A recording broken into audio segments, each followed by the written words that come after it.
the tarot is the star tonight. We have Jenne Perlstein with us here. She's going to talk to you tonight about two things that are very important to us over here at Psychic Viewpoint: the tarot and trauma, all the bad stuff. The tarot is mysterious, powerful, life-changing. Trauma is just an ugly fact of life. But we hope tonight that by exploring the darker side of fate, that we'll accidentally find what it is we've been looking for all along: joy, peace, and comfort. So if you ever read tarot for yourself or your family or your friends, this show is for you. Jenne Perlstein is about to teach you how to recognize pain in the tarot and happiness and achievement in the tarot. You can find out more about Jenne at tarotastrocounseling.com.au. And I do believe we have Jenne with us tonight. Hi, Jenne. How are you? Good. I'm very well, thank you. It's good morning for me. Good evening to you. That's right. That's right. You're over there in Australia. Well, good morning to you. Well, let's go ahead and get started here. You are a therapist, a licensed therapist with a bunch of academic titles and degrees after your name. Really, too many to mention here. There's just so many. So you're highly educated and also a tarotist. So let's talk about the major arcana for a bit. Can you just tell us a little bit about some major arcana cards that you find cause some problems maybe with your clients or in general? Yes, I think that there's a difference between what's a problem for the reader and what's a problem for the client when they see the cards come up. In fact, I was at a TarotCon convention here in Melbourne at the weekend, and as soon as the teacher mentioned, oh yes, the client's reaction to the death card or the devil, the whole audience, we all just went, yes, we know.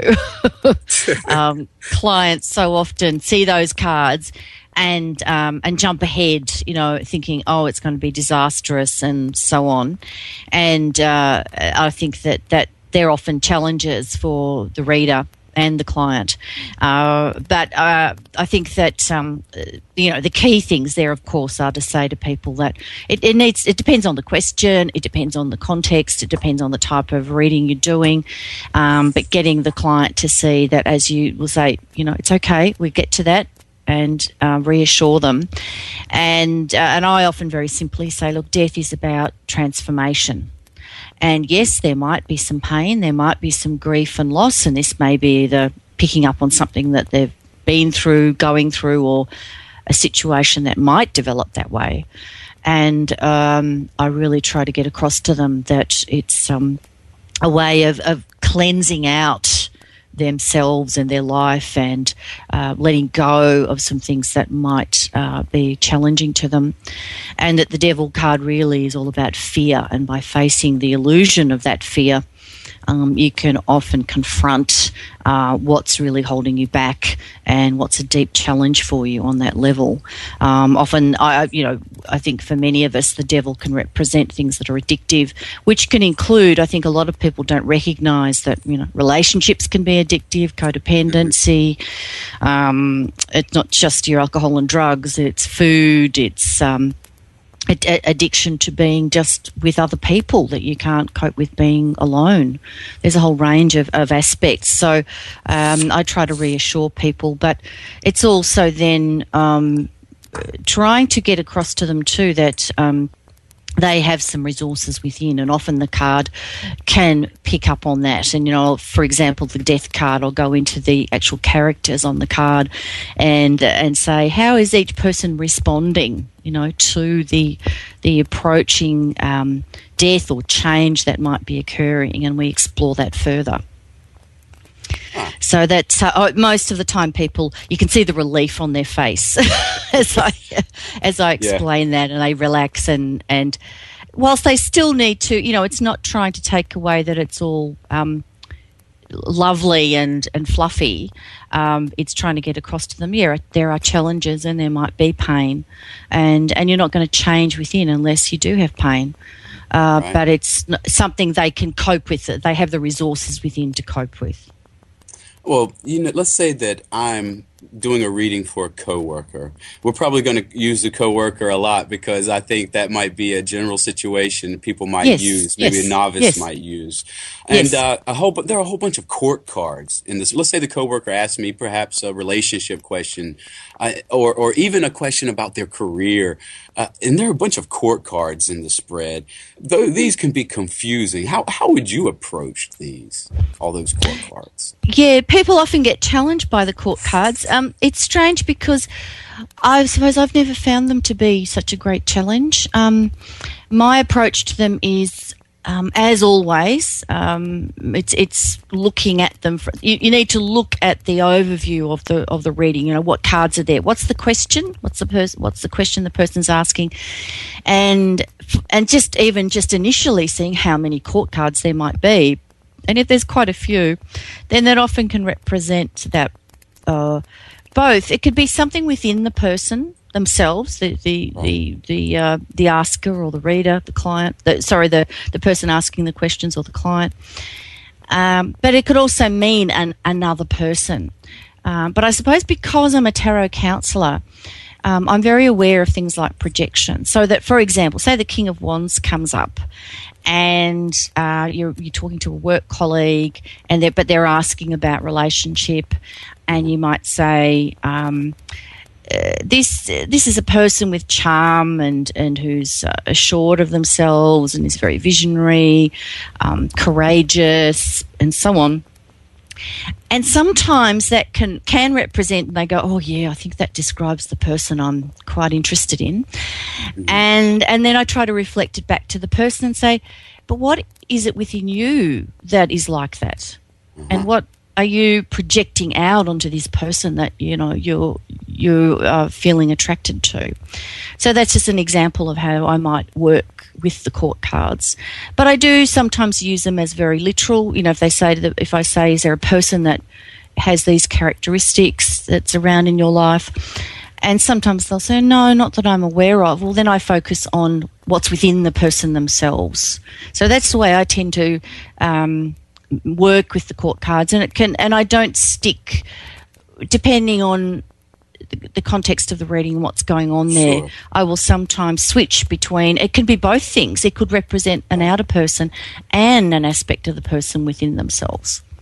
So just to be clear here, you have sort of like a twin approach. The court card could represent an actual player or an actor in this drama, but it could also be a part of myself that I wish that I had or that I hate about myself and that I'm putting out on other people. Yes, that's right. Also, absolutely. And you're also saying that you freely go between these two applications to see which one makes the most sense and apply it. Sense, yes, yeah, because I approached my readings very much as a dialogue with the client, and and I don't have absolutely all the answers. So sometimes if we're both really stuck, I will say, you know, when you look at this card, what comes up for you, and by sometimes exploring it that way too, and noticing what's in the card, because some of the cards can have some details that can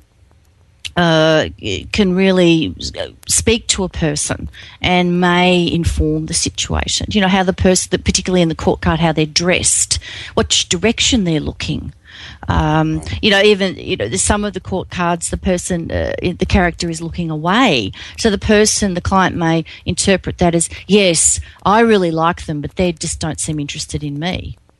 Sure. And that can be another way to work with them.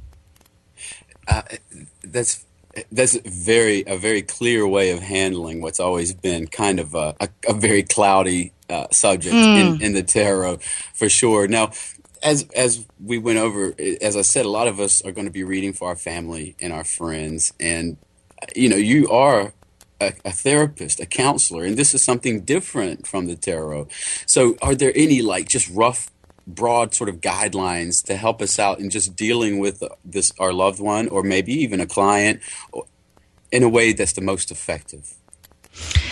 Yes, I think that certainly there's a bit of a difference between working with people that you know, family, friends, and those, you know, if you're sitting at a market or you have people coming to your office or wherever you work from, and who you know nothing about. I think, though, the same principles apply. that you need to set very clear boundaries. And I think particularly with family and friends and with general clients, confidentiality, saying, look, what we talk about stays here.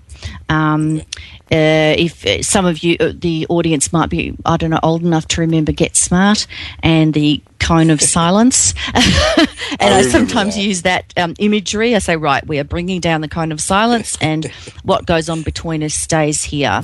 And particularly when you're working with family and friends, that's extremely important because they might be worried you're going to go off and, talk to someone or hint at something. And I'm very careful with that myself. If I get a friend or family member and I just say, look, it's like I forget everything we've talked about after the reading, so don't worry.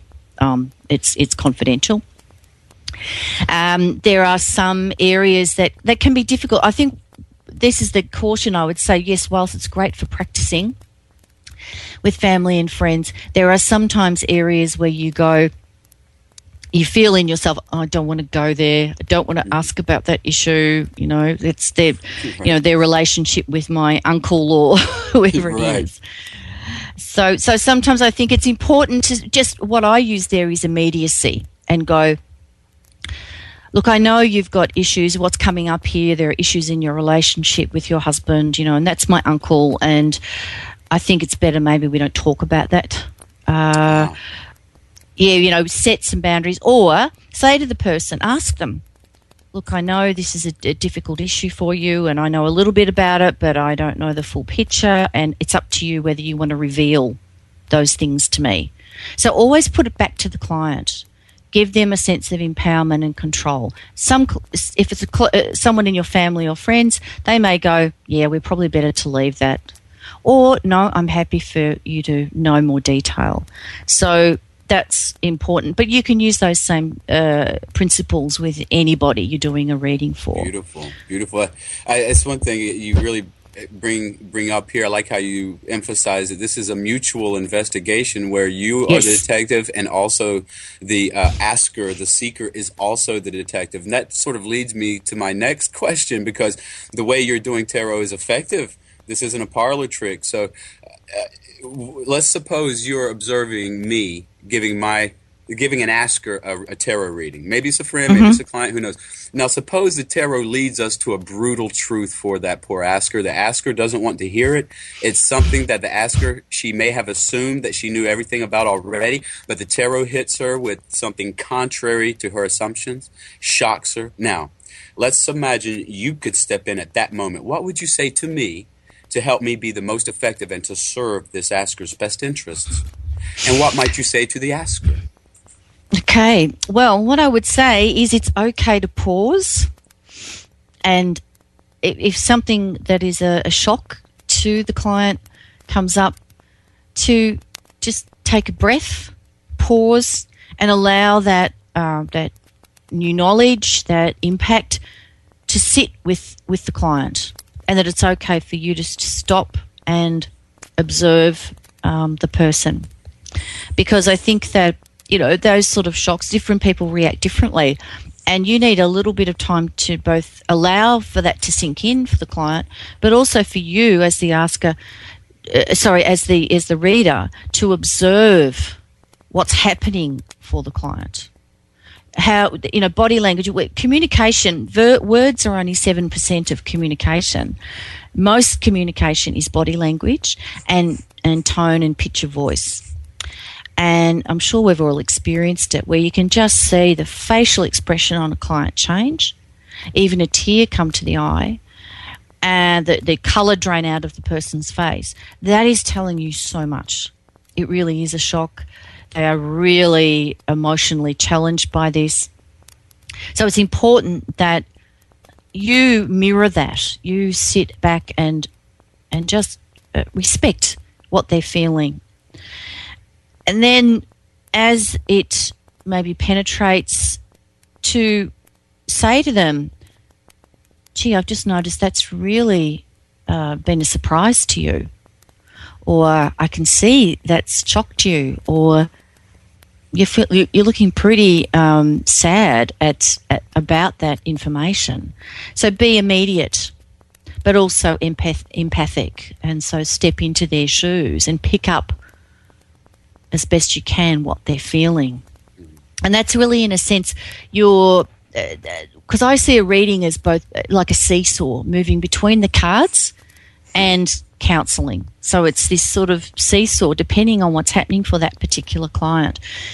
And in that moment, I would be sitting back from the cards, not focusing on the cards, sitting back and really focusing on the person.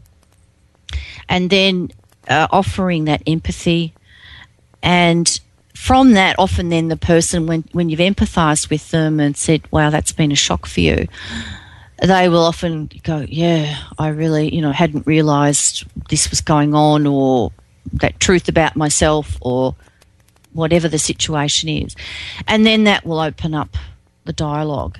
But it's also important to assess how distressed the person is, because we also need a degree of what I call ego strength. We need our own inner container to cope. And I've had clients where they've been distressed with something, and I have assessed that they're just so fragile, so vulnerable, that I've focused on very much being supportive and focusing on positives, and sometimes moving right away from what the cards are saying and really just being with the person and exploring what's happening for them, and maybe even considering further referral or ongoing support for them. Very interesting. Now, so we talked about one end of the seesaw, how I should handle this situation. Okay, do you have any words of advice for someone who is maybe confronted with something that is shocking like that, something that maybe challenges them to think about their entire self-definition with an open mind? Do you have any tips for that person who's been led to this shock by the tarot? Yeah, I think... again, acknowledging and being immediate and saying that has been huge for you. I can see that that's really impacted upon you. And asking very general questions like, how is that making you feel? What's your sense of where this might go next for you? How is this changing your perspective on this situation? And really allowing the person to sit with it and express how they feel and letting that flow. I think the important thing is giving that person space to express how they feel. And if they're sitting there looking shocked and in silence and you can see they're processing it, that's fine. If they start talking, just continuing to mirror and empathise. It also, as I said, may lead to then where the person is very distressed and then saying to them, look, this is obviously a pretty big situation for you and challenging. How would you feel if we explore what other supports you might be able to access? Whether that's, and I say to people, look, I'm not trying to get more money out of you or anything, but if you need to come back and see me again, or saying to them, what's your plan after you leave here today? What's the next steps for you? And they might say, oh, I'm going back to work, or I'm going home, and I'll try to gauge what other support they have in their life. Is there a friend, a family member they can speak to? And then we may talk about an actual referral to ongoing further counselling, if it's a more medical health issue, seeing their doctor, etc. And making sure they might, for example, if it's really a crisis situation, I may even with them go online or look at my own resources to say refer them to other supports. It could be anything from domestic violence supports to more specialised counselling, depending on what the issue is. I might add also that you are peculiarly qualified to do precisely this, licensed by the authorities in your area. And so you remind me, if you don't mind me observing this, sort of like Father Karras from the novel The Exorcist, who on the one hand, he's a priest, but on the other hand, he's also a physician. And while he's attending to Reagan, he's also noticing things like her heart rate and things like that. But again, you're also a tarot reader. And every tarot reader, I asked them this question, and you've come all this way from tarotastrocounseling.com.au. So I have to ask you, do you use reversed cards or do you tend to ignore them? I don't use them. It's really quite an interesting topic because there are some very knowledgeable and experienced readers that I respect who do, and many others who don't. My teacher, Anne Chotter, who was I got taught the tarot cards many years ago, but who's a very respected reader and teacher in Australia, she doesn't use reverse cards, and I tend to go along with that because I think the cards each are complex enough in their own selves. They have so many levels that you can interpret, the literal level right through to the more esoteric and spiritual levels. And they are, I don't really like to use, positive and negative. It's a bit too dualistic. But in that sense, that each card has both its positive and negative, or, more, I suppose, life-affirming and challenging aspects. And there's enough meaning and complexity and depth in each card without adding reversals to it. That makes sense. The tarot has a way of saying the same thing with the cards already right oriented the right way up, so why make it more complex? That makes sense. Yep. Well, that sort of leads me to my next question here. Do you have a particular favorite tarot card, or maybe is there one that sort of leaps out at you, one that you can relate to more than another? I hate to ask you to play favorites here, but yeah, no, I think that's very valid. I think every person, the cards are so visual and so full of myth and archetypes and symbols that, of course, you feel drawn. I particularly feel drawn to the star. That it just gives such a sense of hope and peace, and is so centering and calming. You can be in a most angst-filled situation and meditate and look at that card, and it can you just feel the spirit flowing through you and calming you and able to give you some sort of sense of clarity in that whatever situation you're in has a purpose and a meaning, and whatever life is throwing at you at that time. So that's probably my favourite card. Yeah, I have to admit I love that one too.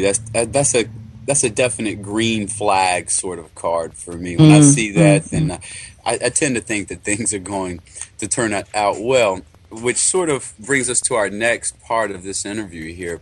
I'd like to talk about some red flags and some green flags for some common questions that people might have.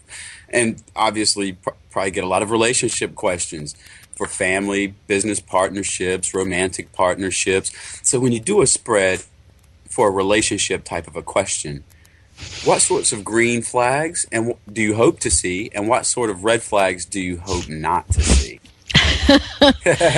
Yeah, well, I think we all go, oh, which is, I have to do a little bit of promotion here because one of the things that I've done is a specific masterclass, the secret ingredients of relationship readings.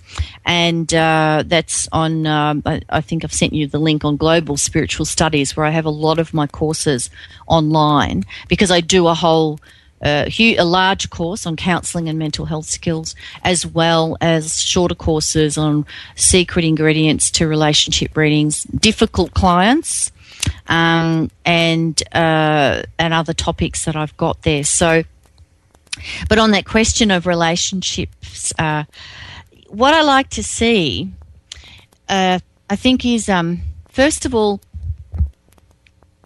generally, I suppose, the more positive cards, if we can use those terms, so that where there's cards that are indicating flow and openness, and that might be the Star, it might be the Magician, there might be the Nine of Pentacles, these sort of cards that have a sense of openness and some stability, and yes, that have lots of pictures of gardens and things in them. So if you're using those very just visual symbols, and then drilling down, of course we like to see the Four of Wands, the Two of Wands, the not so much the Two of Wands, sorry, but the Four of Wands, the partnership. We also might like the Lovers, that. But sometimes the Lovers, that's one of those ones where you initially go, oh, yeah, that's very positive and looks great for a relationship. Right. But it is also has a deeper level of having to make a choice and having to, really work hard at integration. So it could represent also a challenge in really deepening that relationship. So there's some of the cards that might come up that I go, oh, yes, or you get, say, the Empress and the Emperor together. Those sort of cards you might go, yes, oh, that bodes well. But some, the other cards that are more problematic, more challenging, particularly if the Devil comes up. I'm always concerned about it's either a one-sided relationship or a tendency for codependence. And the way I term codependence is where you have, rather than an adult-to-adult relationship, you have a parent-child relationship going on. Where one person acts like the parent and the other one's like the dependent child. And sometimes that switches around, but it's not balanced. So any cards that indicate not having a balance in relation to relationship questions can indicate some challenges and some problems. Yes, I noticed that with a lot of the sort of green flag cards that you mentioned, a lot of them, like you said, they have green stuff on them, symbols for fertility, Yes. And cards like the Devil card, it's going to really be hard to find green stuff in them. There's not that much fertility in a relationship where there's like some sort of addiction going on. I think you mentioned that term in connection with the Devil card as well, addiction. That's right.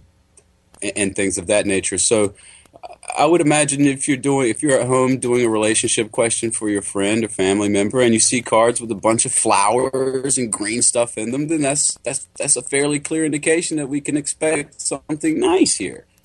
Yes. Am I on the right track with this? Yeah, generally. I mean, I think, again, it depends on the balance of the cards that you have, the elements, and specifically, as we've mentioned, there's a few cards that indicate more the love or relationship or something new happening. It may be as simple as the Page of Cups, for example, or the Empress may come up. There's even it depends. It's also, I think it's very important with all the things we're talking about. It really depends on the question that the person is asking, right. And I think where the more specific the question, the better. So that really defining the question, and sometimes I work with the client extensively to help them define the question. They might say, oh, I just want to know about my love life, relationship life. And I'll try to drill that down and get them to be more specific. Are they looking for someone? Are they in a relationship? And getting them to be more detailed about what they're wanting. So that then when the particular cards do come up, then I can respond more specifically and let them know what I'm interpreting as, as the direction that things might be happening. Very interesting. So your way of doing tarot in therapy is you ask the seeker to shoulder some responsibility, to think a bit about what it is she or he wants, to really think about defining what they want. Absolutely. Out of the situation. You want, and also what they might need to do. And many times I see people who, some people don't want to engage in this process, and I go with that by being a bit more, I suppose, literal and concrete. But others, you can see them going, they'll say, yeah, I know I need to do that. Yes, I've been thinking that I need to talk to that person, or yes, I know I need to leave them, or whatever the confronting situation might be. And they've really been hoping that the reading will say, oh, no, it'll all work out and you don't need to do anything. Right. But many times the reading reflects back what's in the person's unconscious. And so I've had many clients say to me, sort of their body language, they wriggle and they look down and they go, yeah, I know I need to do that. I've just been avoiding confronting that. And the cards will speak the truth for that person. I see myself, and I think many readers do, as really the conduit for what is coming from the person. And to a degree, you know, I at times do feel spirit, or however you want to term it, coming through me, where there's a sense of intuitively and the higher universe wisdom saying, no, this is the particular interpretation for this client, or this is what they need to hear or see. Very good. Yep. Well, you know, we're going to pause now and take a quick break. Sure. We'll be back in 1 minute. I just want to remind everyone that the tips and tricks we're learning here are just skimming the surface. We don't have anywhere near enough time to get into the nuts and bolts of these matters. So if you're interested in learning that, go to globalspiritualstudies.com/tarot/Jenne Perlstein, and you'll find a detailed list of her courses, and you can learn some of the secrets to interpreting the tarot. Jenne, you mentioned the devil card before, and yes. You mentioned addiction in connection with that. And I hate to say it, but one thing that just leapt to my mind was sort of masochism, being addicted to always being the one who's suffering in a relationship. Do you encounter people like that who need to be the one who gets hurt in a relationship? And could the devil represent that? Yeah, many times I see that. I think that the devil is often an indicator of that. If there's a lot of cups cards in the spread, maybe the moon is also the moon is often an indicator of just such confusion and deep unconscious issues. It has huge potential in that circumstance where someone, feels like they're the victim or has to be always the one on the receiving end of the pain, as in masochism. That I think that what's important there is for the person to, I really try to gently get them to see that, you are worth more than that, that there's complexities here unconsciously that you're grappling with. And I particularly, some of the key questions I ask are some of the patterns in people's relationships. And by asking them, so, what's been your relationship history, and who was what were those relationships like? Were they balanced? Who ended the relationship? You can, in a very course of a few minutes, just get a really good picture. And many times people will come out with a pattern of, oh yes, I was the one who was hurt, or they took all my money off me, or yes, they used to even be violent towards them, or they were controlling and possessive. A whole range of different dynamics that might come out. But where I always have that transactional analysis framework in my mind of the parent-child, where they have been like the wounded, damaged child in that relationship, and the parent, the other person, really being the controlling or abusive one.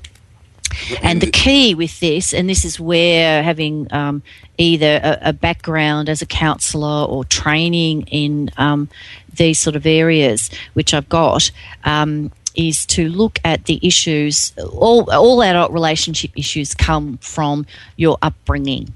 And that's the truth that often people don't want to see or hear, but that's the reality.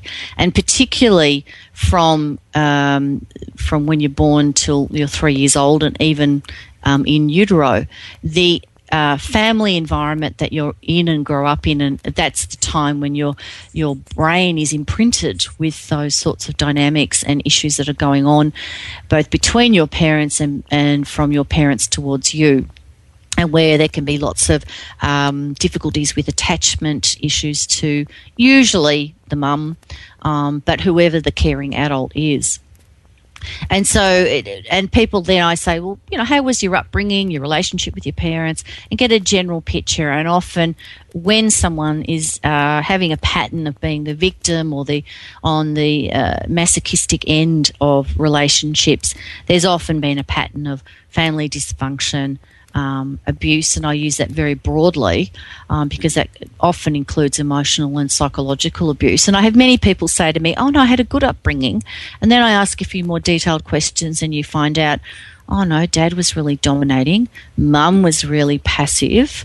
And then you can see the story unfolding of where they had that sort of dynamic model to them, because adult relationships are really trying to seek what you didn't get as a child, or to reenact what you had as a child with your parents, and unconsciously a part of you is trying to fix it, make it better. Maybe this time the person will love me. So where there's a real pattern of someone trying to seek love from another person to try and heal their inner wounds from their childhood, and I try to draw that out in a reading, then that's when you can really start to say, hey, you know, this is not balanced and you are worth more than that, and I would be suggesting that you have further, deeper, ongoing therapy about this.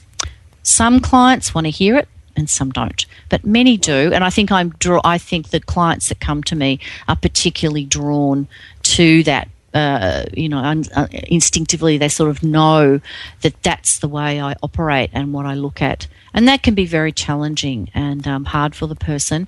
But ultimately, it's the only way to get to the point of having healthier adult relationships. Makes sense. So the devil card would be certainly a red flag that could lead to that sort of more serious type of progress. Now, we're going to go ahead and take this opportunity to get to do our commercial, and we will be back in 1 minute's time. A new era in psychic services has begun. PsychicAccess.com. You can connect with our psychic advisors by telephone or chat 24 hours a day, 7 days a week. All of our psychic advisors are interviewed, fully verified, and accuracy tested, assuring you quality service. We're living in some very troubled times right now. More and more, the world's problems are affecting us on a personal level. You don't have to deal with this alone. Our highly accurate psychics, caring advisors, and talented mediums can help with situations you are currently experiencing and can let you know what the future may hold for you. All new customers get a free 6-minute reading. All you have to do is register. Why not visit us now and get a free reading at PsychicAccess.com. All right, you're listening to the Psychic Viewpoint with Jenne Perlstein. We were just talking about love, and we found some red flags, some green flags, but now let's turn to another area very important to people. Sometimes the people who seek us out, Jenne, are really depressed. They're having trouble focusing on their work. They don't have their appetite, losing their appetite. They're really stressed out. So when they come to you, do you notice sometimes maybe some repeat or trouble types of cards that might pop out for them? I mean, what are you looking out for with these sorts of clients? Yes, again, a lot of the same principles apply that I've mentioned already, of really placing the client at the centre of the reading. And I certainly have had readings where I can tell even just the person sitting there, and when they're starting to speak and they're just sounding so flat and unhappy, and they're looking like that in their body language and sounding like it, that then the cards come up that may represent a lot of struggles and challenges. So, and I know some of the obvious ones are going to be things like maybe the devil, but I also think, as I mentioned before, the moon often signifies very deep unconscious issues. There might be even the Seven of Swords, the Three of Swords, a lot of past sorrow. The Six of Swords, where people might be grappling with grief. The Five of Cups, also very typically grief card. So these are the sort of ones that might appear.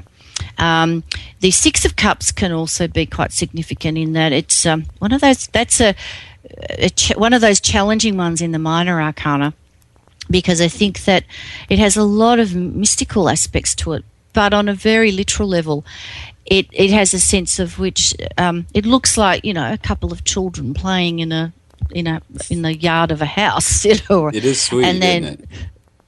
Sorry, it is. It's sweet, isn't it? Yes, it's initially, but when you start to look at it more closely, it depends on the deck you use, but in the Rider-Waite, you'll see the cracks in the buildings, and that there's an adult there, but they're walking away, and the clothing is a bit bedraggled, and it's not as it appears, so that it often relates to past issues. And so if that may come up for someone who's is quite depressed and overwhelmed with life. So it depends on the combination again, but it may the Ten of Wands might come up where someone's just so overloaded with so many worries and so many problems, or Nine of Wands where they're just feeling embattled. And feel like they can't go on. Or the Eight of Swords is also quite a significant one where the person feels very stuck and can't move out of the situation. So there could be various cards that might come up, and then I really try to gently and sensitively work with the client, getting a sense of actually how despairing they're feeling, because I think that's important. I don't want to overload them. If I sense that they are really overwhelmed, I can remember having one client who it came out in the reading that she was quite depressed and had a whole lot of things happen to her. I moved right away from the cards, actually, because I could sense that she was just so vulnerable and so fragile, because the cards were looking incredibly challenging and quite negative. And I didn't want to load her with anything more in her life. And so we then talked about her referring herself, going to her doctor, getting a referral to see a psychologist, potentially looking at antidepressant medication and so on. So, I think you've really always got to assess the person in front of you primarily.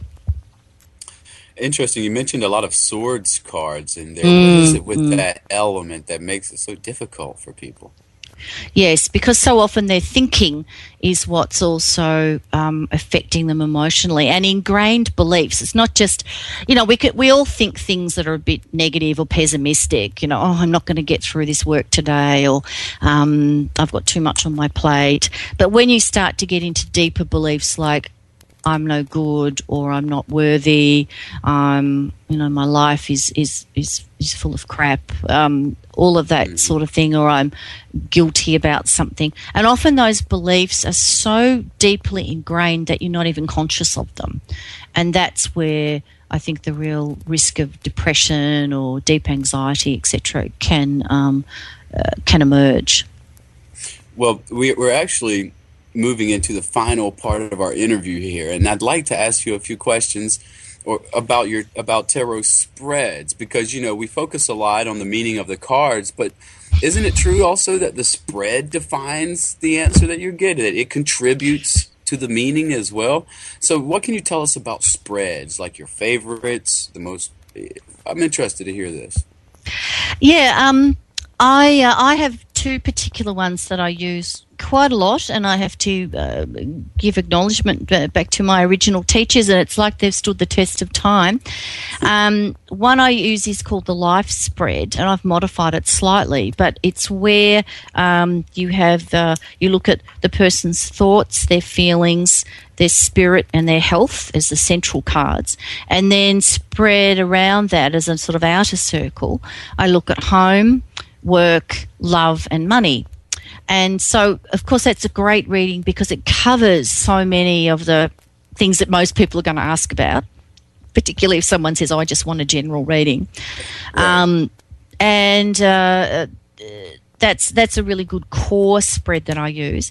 The other one is just using major arcana cards, and I often do this one initially where I've got a longer time with the person. Just take their major arcana cards. I usually have a separate deck for those. And where we look at, it's just 5 cards, and where you look at where's the major energies coming from in the past, what's happening in the present, where's the future going, the person's personality and the environment around them. And that card, I find, that spread is very, very powerful. And inevitably, there's a card at least, if not more, from that initial spread that end up in the life spread that I mentioned initially. And then the other one I use is called the horseshoe spread, and it's where someone has got a really specific, more complex issue. Often I might use the major arcana spread first, then the life spread, and then move into the horseshoe spread to get down to drilling down into a specific issue. So that spread covers the past, the present influence, a hidden influence, then an obstacle, the environment around the person, the action they need to take, and the outcome. And that can often, can take a while to work through, but often gives a huge amount of insight. And then, of course, as many of us use, clarifying cards around cards that might be a bit ambiguous or where we need to get more clarity around it. Right. So the general idea is to assign categories. This card is going to mean X. Yes, in this particular position, yes. Right, and not change it. Once you've decided that it's going to mean X, it remains X. And then going from there. Now, I want to remind everyone that these extremely useful and illuminating spreads are just a few of the many that are in our toolbox. If you want access to more, if you have a problem and need a consultation, or if you'd like to learn more of these spreads and these techniques, you can find a list of her courses at globalspiritualstudies.com/tarot/Jenne Perlstein. You can also contact her at tarotastrocounseling.com.au. So, Jenne, this has really been an extremely informative hour for myself. I especially like the live spread. Can you tell us a little bit about some of your courses where we could perhaps learn these spreads or learn some tips on being a better listener and counselor for our clients or loved ones? Yes. The original course that I've done both face-to-face for people in Melbourne, Australia, obviously, but I've also got the online courses, is where I do one on counselling and mental health skills, and that's 12 sessions altogether, and that can be found on Global Spiritual Studies. And that's really gives a huge foundation. It's not to make someone qualified as a counsellor, but really focusing in on a lot of the techniques that often people are already using. We read body language, for example, automatically. We're human. But the course, what it does, it brings out things so that you're more conscious of them and you can use them more consciously. And we cover everything from a lot of the things I've mentioned today: immediacy, empathy, and all the different schools of psychology, some Freudian stuff, right through to relationship issues, mental health issues, and sometimes the challenging parts of working with clients. And then I've got these shorter masterclasses that, again, I've sort of updated them from that more broad, fuller course, and looking at relationships, the secret ingredient to relationship readings, as well as one on difficult clients. And also one on the relationship between tarot and counselling. So there's quite a few that I've got at Global Spiritual Studies. And, of course, you can also go to, my particular website. If you'd like to receive my newsletter, for example, please go to that website, Tarot Astro Counselling. Counselling with a double L. We use the British spelling in Australia. That's right. I forgot. Yes. Yeah, so just that little letter can make a difference. And you can go to that and you'll see the links to my Global Spiritual Study courses, as well as all the other things I offer, because I do tarot, astrology, I can do Skype readings, and then I speak at conferences. I've done some other USA radio interviews as well, and written articles and so on. So there's a whole rich wealth of information there if you want to follow any of that up.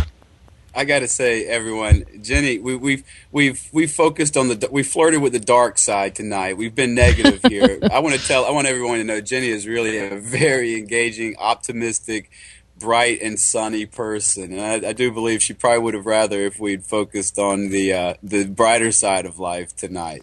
Oh no, that's okay. I have a lot of Pluto and Scorpio in my astrology chart, so I'm quite familiar with that deep, dark world.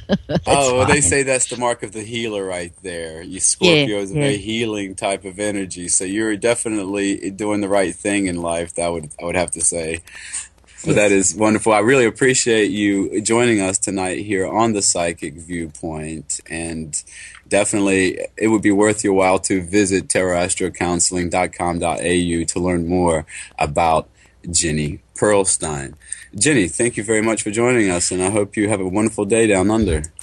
Thank you very much. A pleasure to have been on the program, Stephen. Thank you very much. Wonderful, wonderful. We'll see you next time for sure. Hello, my name is Res Miranda. If you're having relationship, career, or life issues, I'm inviting you to experience what it's like to have access to professional, highly accurate psychics and spiritual advisors you can trust to care and help you. Register now to get your free 6-minute reading by telephone or chat. Get answers, get access, psychic access, 24 hours a day, 7 days a week. PsychicAccess.com.